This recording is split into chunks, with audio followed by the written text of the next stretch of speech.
Okay, so in today's video we will be finding the zeros of a 7th degree polynomial, really long example, and I'm going to go ahead and set this equal to f of x, and then we're going to be finding the zeros of this function. Obviously this is really long, it's a 7th degree polynomial, so just bear with me. This is probably the hardest thing that you'll be asked if you do get asked this on a test. So the first thing we got to do when we're factoring a polynomial of this degree is we got to use the rational zero theorem to find all the candidates for the zeros of the function. So according to the rational zero theorem, we have to take this term and write down all the multiples of this term on the top. So we got plus or minus 6, and then plus or minus 1, and then we got plus or minus 2, and then plus or minus 3. So that's all for 6, and then on the bottom we got to write all the multiples of this number.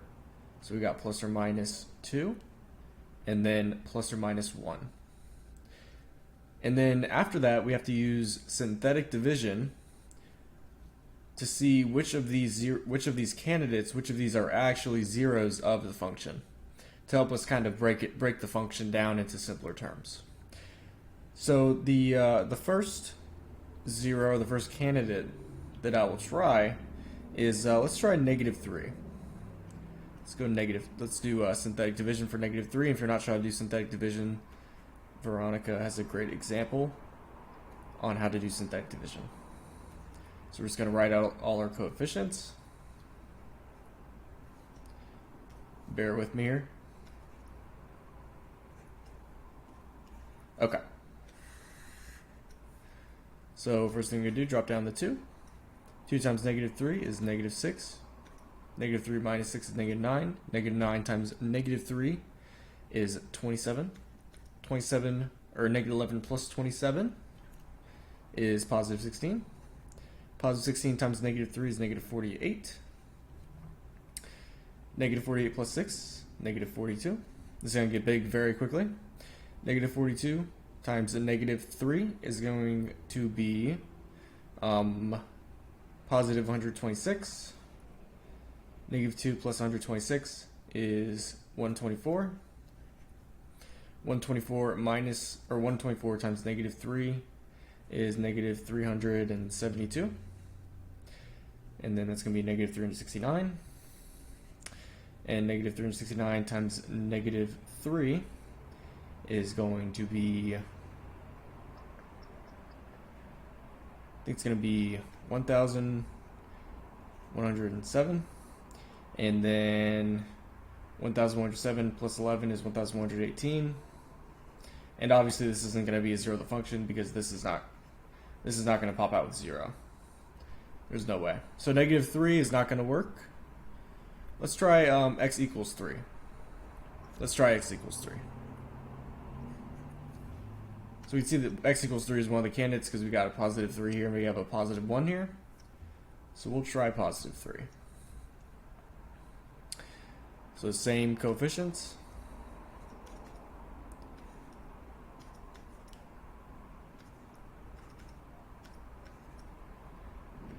Okay. Sorry about that. And then go ahead and do some synthetic division. So drop down to 2. 2 times 3 is 6. And then -3 plus 6 is 3. 3 times 3 is 9. -11 plus 9 is -2. -2 times 3 is -6. And then 6 minus 6 is 0. 0 times 3 is 0. -2 plus 0 is -2. -2 times 3 is -6. And then 3 minus 6 is -3. -3 times 3 is -9. And then 11 minus 9 is 2. And then 2 times 3 is 6. And -6 plus 6 is 0. So we can see here that we've got a 0 here. So x equals 3 is one of the zeros of our function.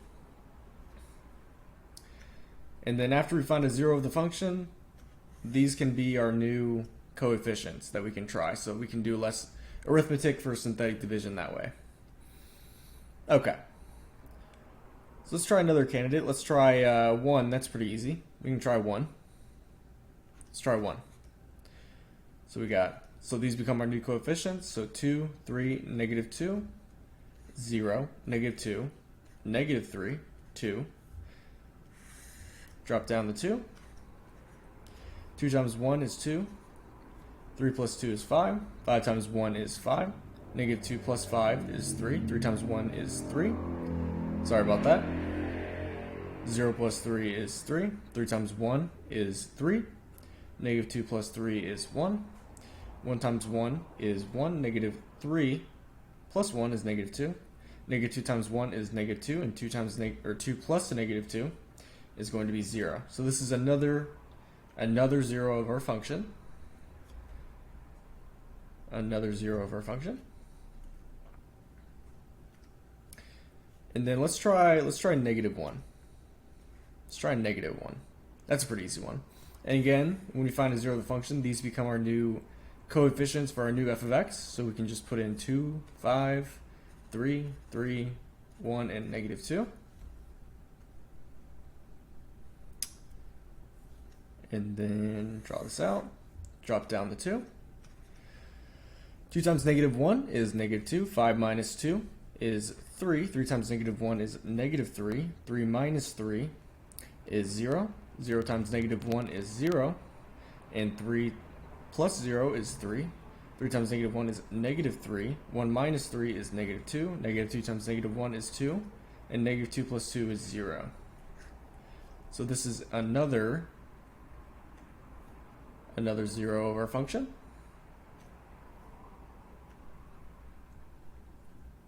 And again, these become our new coefficients because we found another 0 of the function. Makes synthetic division a little bit easier. Let's go ahead and let's try positive 2. And again, I'm just picking from the candidates that are up here. So I'm just seeing what combinations there are. So 2 would be this positive 2 here, and then this positive 1 here. So 2 over 1 is 2, and that's one of the candidates. And then our new coefficients are 2, 3, 0, 3, and negative 2. Drop down the 2. 2 times 2 is 4. And then 3 plus 4 is 7. 7 times 2 is 14. 0 plus 14 is 14. 14 times 2 is 28. 3 plus 28 is 31. 31 times 2 is 62. And negative 2 plus 62 is 60. And this is not 0, so this is not a 0 of our function. Okay, let's try negative 2. Let's try negative 2. So same coefficients because we didn't find a 0. Negative 2. Drop down the 2. 2 times negative 2 is negative 4. 3 minus 4 is negative 1. Negative 1 times negative 2 is 2. 0 plus 2 is 2. 2 times negative 2 is negative 4. 3 minus 4 is negative 1. Negative 1 times negative 2 is 2. And negative 2 plus 2 is 0. So this is a candidate. This is a 0 of our function. Now let's see if I can go ahead and factor this. I think I can factor it by grouping. We'll take a look here. Once we get down to the third or second degree is when we can start looking to see if we can factor it. And then plus 2x minus 1 equals 0. When does that equal 0? And here we can see I can pull out an x squared here. I can pull out an x squared for both of these. And I'll get x squared. Let's see here. X squared times 2x minus 1. And then I'll get plus, and then this term just stays the way it is, so I get plus, there's a 1 out in front, 2x minus 1 equals 0. And then we just combine this to be a term, and then these terms just combine into 1. So now I get, that factors into x squared plus 1 times 2x minus 1 equals 0. And if you go through and solve this, we get x equals plus or minus I. Because when you do x squared plus 1 equals 0, I'll just go ahead and do it real quick. X squared plus 1 equals 0. X squared equals -1. And you take the square root of both sides. The square root of -1 is I, but since you're taking the square root, you have to get x equals plus or minus I, since you're taking the square root. And then for this term, you get x equals 1/2. And then we'll go through and look at all our zeros that we proved. So we got -2, -1, 1, and 3. So -2, -1, 1, and 3. And here we can see we have 2 zeros here because it's plus or minus I. We got a 0 here, we got a 0 here, we got a 0 here, 0 here, and a 0 here.